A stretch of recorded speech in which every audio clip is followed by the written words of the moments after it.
Guys, ngayong araw, ito yung inaluto sa aking ina dito sa probinsya. Malayo din yung mga palengke dito puntahan.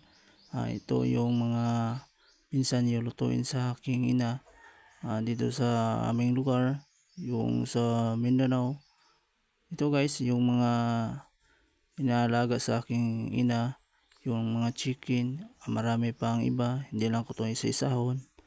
Kasi hindi ako marunong ano ang mga pangalan yung bawat isa, yung mga hayop.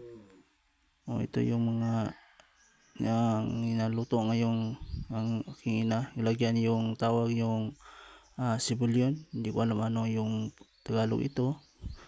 Yun halo-halo yung mga lagay dito sa Pransya. Ito guys, ilagyan yung tuyo ito sa amin. Ito yung nakalagay, lagyan ng bitsin, hindi ko alam anong yung Tagalog ito. Ito ginahalo yun para masarap yung inalagay. Tapos ito inahalo, tingnan nyo mga guys, ito yun inahalo, hindi pa yung tawag, hindi ko alam anong yung ito lang yung inaluto ngayon kasi araw-araw dito umuuwan dito sa aming lugar. Gumala ako sa aking ina dito sa probinsya, malayo ito sa amin. Yung ito, tingnan ko yung lugar, masarap pupuntahan dito kasi maraming mga alagang hayop yung ina ko, hindi lang ko ito isa-isahin. Yung lugar dito malinaw, walang taong mga gagawa-gawa ng gulo-gulo. Safety dito, gumala, super malamig.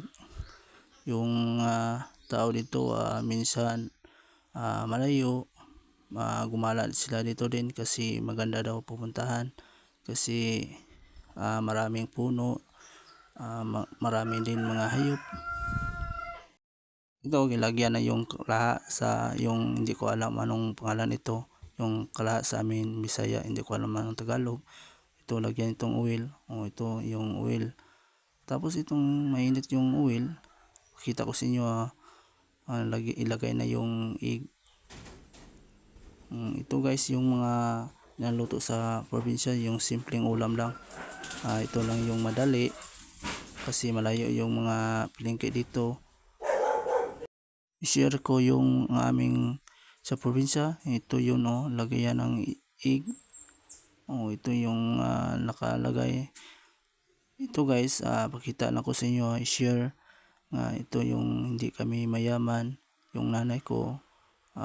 Kasi dito, gumala ako dito sa Akiina, malayo dito sa aming yung bahay. Dito pupunta ako kasi maraming mga hayop. Yung nahingi ako ng isang chicken, lutuin ng adobo.